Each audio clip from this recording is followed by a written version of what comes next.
बिस्मिल्लाहिर्रहमानिर्रहीम। अस्सलाम वालेकुम दोस्तों, उम्मीद करता हूँ मैं आप सब लोग खैरियत से होंगे। मेरी शुरू से कोशिश रही है कि मैं आप लोगों के लिए वो चीज़ें लेकर आऊँ कि जिससे आप अपने आप को मेंटली और फिज़िकली फ़िट कर सकें। मेरा मेन कंसर्न मेंटल हेल्थ ज़्यादा होती है क्योंकि मैं खुद इन चीज़ों से गुज़रा हूँ।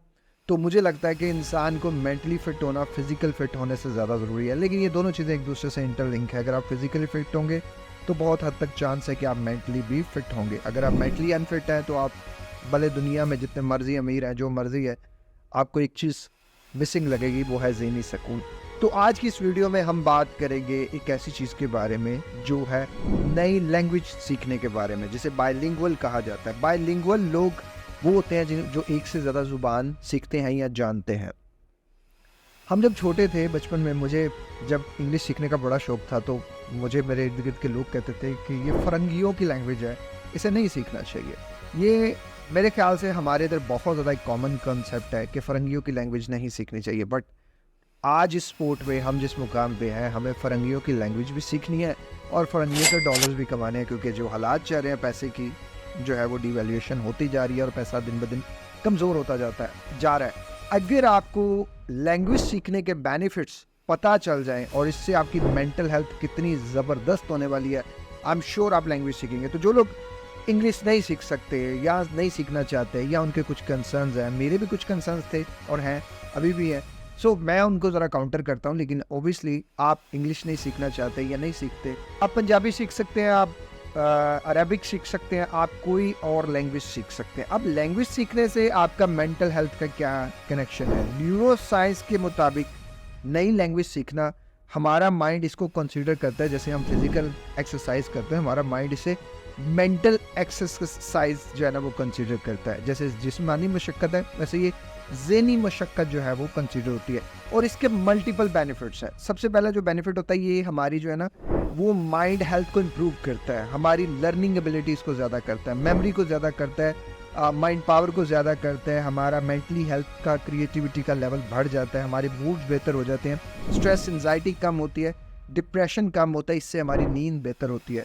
इवन डॉक्टर थॉमस बेक, जो कि न्यूरो साइंटिस्ट हैं यूनिवर्सिटी ऑफ एडिनबर्ग के, उनका मानना है, जो उन्होंने एक एक्सपेरिमेंट किया, उन्होंने देखा कि 12 जनवरी 2007 में पहली बार देखा गया कि बायलिंगुअल लोगों के अंदर जो डायमेंशिया होने का दौरानिया होता है वो आम इंसानों की निस्बत 4.5 साल तक कम होता है। डायमेंशिया एक ऐसी प्रॉब्लम होती है, कि ऐसी बीमारी होती है कि जिसमें इंसान सोचने और याद रखने की सलाहियत को खो बैठता है। और अल्जाइमर डिजीज़ जो है वो भी होने के चांस काफ़ी हद तक कम हो जाते हैं।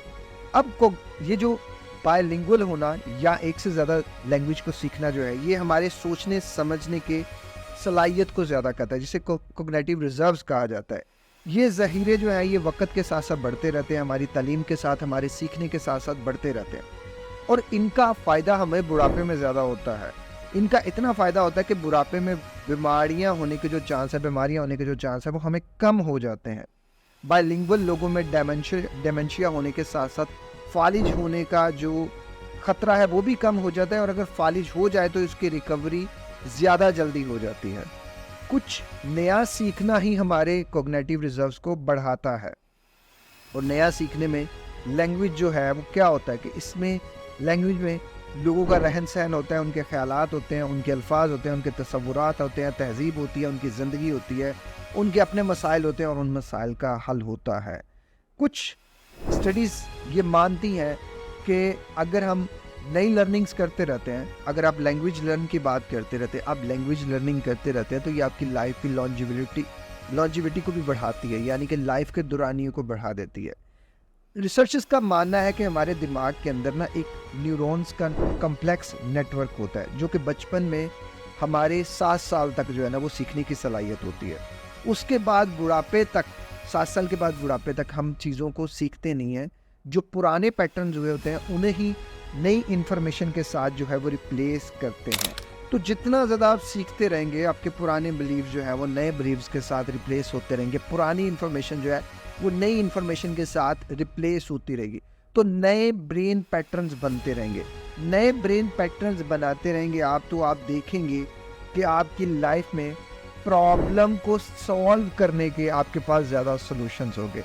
एक वो इंसान जो कुछ नहीं करता, जो 24/7 रोता रहता है, और एक वो इंसान जो 24/7 लर्न करता रहता है, सीखता रहता है, अपनी माइंड प्रोग्रामिंग करता रहता है, अपने आप पे स्पेंड करता रहता है, अपने आप पे इन्वेस्ट करता रहता है। दो लोग कभी बराबर हो ही नहीं सकते। इवन अगर आप मेरी बात करो, और मैं अपने ऊपर रेगुलरली बेसिस पे बहुत ज़्यादा टाइम स्पेंड करता हूँ न्यू लर्निंग्स पे। मुझे बहुत ज़्यादा शौक है नई से नई चीज़ें सीखने का। इसमें मेरा कोई अपना इंटरेस्ट नहीं है। मैं इसलिए सीखता हूँ कि कुछ नया आप लोगों के लिए लेकर आ सकूँ, मैं कुछ नए से आपको जो है वो एंटरटेन कर सकूँ, आपकी लाइफ को चेंज कर सकूँ। क्योंकि हम क्या करते हैं, हमें लगता है कि जब हमारी एजुकेशन कंप्लीट हो जाती है तो हमारी लर्निंग कंप्लीट हो जाती है। ये रॉन्ग कॉन्सेप्ट है। आपकी लर्निंग टिल एंड तक चलती रहती है। आप जितना ज़्यादा सीखते रहेंगे, आप समझिए आप उतना ज़्यादा प्लस प्लस प्लस करते रहेंगे। मेन इस वीडियो का कॉन्सेप्ट सिर्फ लैंग्वेज सीखने की हद तक ही नहीं है। आप सीखते रहें, लैंग्वेज सीखें, व्हाटएवर जो मर्जी सीखें। अभी रिसेंटली मैं एक और जो है वो कोर्स में जो है वो खुद को मैंने इनरोल किया है। वो कोर्स क्या है कि मुझे डाइटिशियन जो है वो उसकी स्टडी करनी है, मुझे डाइट के बारे में पढ़ना है, मुझे न्यूट्रिशंस के बारे में पढ़ना है। क्योंकि बहुत से लोग हमें कहते हैं ये खा लो, बहुत से लोग कहते हैं ये नहीं खाओ। तो क्या खाना चाहिए, क्या नहीं खाना चाहिए, एटलीस्ट हर इंसान को खुद से स्टडी करना चाहिए।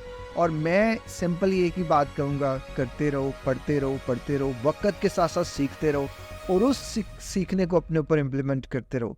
ये सीखना आपके लिए बड़ा ज़रूरी है, चलते रहना आपके लिए बड़ा ज़रूरी है। रुक जाओगे, थक जाओगे, टूट जाओगे, गिर जाओगे, चलते रहो। क्योंकि चलते रहोगे तो मूवमेंट रहेगी, मूवमेंट रहेगी तो आपकी प्रॉब्लम्स के आपको सॉल्यूशंस मिलते रहेंगे, आपकी ज़ात बेहतर से बेहतरीन होती रहेगी, आप रिलैक्स रहेंगे, आप एनर्जेटिक रहेंगे। एक वो बंदा जो अपनी प्रॉब्लम्स को ज़्यादा अच्छे से सॉर्ट आउट कर सकता है ना, वो वही माइंडसेट होता है जो लर्निंग माइंडसेट होता है, जिसके अंदर सीखने की सलाहियत ज़्यादा होती है।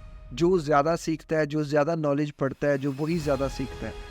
अगर आप आज से मेरे कहने पे जस्ट 10 to 15 मिनट्स लगाएं और न्यू लर्निंग कोई भी एक चीज़ पकड़ें और उस न्यू लर्निंग को अपने अंदर जो है वो इम्प्लीमेंट करना शुरू कर दें, न्यू लर्निंग करना शुरू कर दें, आप कुछ ही दिनों में अपनी लाइफ को ट्रांसफॉर्म होता देखेंगे। मैं ये नहीं कह रहा आप बहुत कुछ करें, बट लिटिल बिट से स्टार्ट करें। वो लिटिल बिट आपका आज होना चाहिए, छोटा स्टेप होना चाहिए, और वो इतना छोटा होना चाहिए कि वो फर्दर डिवाइड नहीं हो सकता। इंग्लिश सीखनी है, एक लफ्ज़ सीख लो, एक लफ्ज़, सेंटेंस नहीं, एक लफ्ज़। कोई भी लैंग्वेज सीखनी है, एक लफ्ज़ से स्टार्ट करो। कोई नई चीज़ सीखनी है, एक छोटे से स्टेप से स्टार्ट करो। वो छोटा सा स्टेप इतना आसान होना चाहिए कि वो अगले 1 साल बाद, 5 साल बाद वो आपको इतना बेनिफिट दे कि आपकी लाइफ प्लस प्लस पे जाना शुरू हो जाए। आई होप सो कि ये वीडियो आपको काफ़ी ज़्यादा हेल्प आउट करेगी, आपकी माइंड प्रोग्रामिंग के लिए, और आपकी हेल्थ के लिए, आपकी वेल्थ के लिए। और न्यू लर्निंग, न्यू स्किल्स सीखना आपको बहुत ज़रूरी है इस दौर में, क्योंकि इस दौर में आप जितना भी कमाओगे थोड़ा है, क्योंकि अखराजात बहुत बढ़ रहे हैं, महंगाई इटसेल्फ बहुत बढ़ रही है। तो बाकी वीडियो का इंतजाम यही करते हैं, अपना बहुत ज़्यादा ख्याल रखिएगा। एक और ज़िंदगी के नाम का हॉस्पिटल का मैंने ख्वाब देखा है, दुआ कीजिएगा अल्लाह ताला उसे पूरा फरमाए, और आप जितना ज़्यादा हो सके तामुन कीजिएगा। अल्लाह आपको, हम सबको खुश रखे, और हम सब की ज़िंदगियों में जो है वो आसानियाँ पैदा करता रहे। अपना ख्याल रखिए। अस्सलाम वालेकुम, अल्लाह हाफ़िज़।